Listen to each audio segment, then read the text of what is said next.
Ucarda Bacıoğlu dayısının mağazasını yandırıb. Hadisə rayonun Alpoğut kəndində baş verib. Kənd sakini 1965-ci il təvəllüdlü Musa Qaliboğlu Əhmədova məxsus ümumi sahəsi 500 kvadrat metr olan ərzaq mağazasında güclü yanğın baş verib. Hadisə zamanı tikilinin 440 kvadrat metri əşyaları ilə birlikdə yanıb. Mağazanın sahibinin sözlərinə görə bir neçə firmaya məxsus 17 soyuducu və ərzaq məhsulları yanaraq yararsız vəziyyətə düşüb.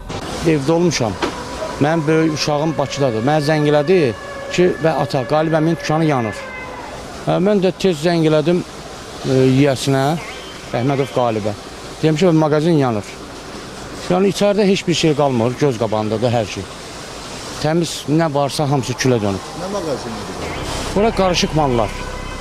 Əsas nələr satılır? Hər şey var idi, produktundan tutmuş meyvəsinə kimi.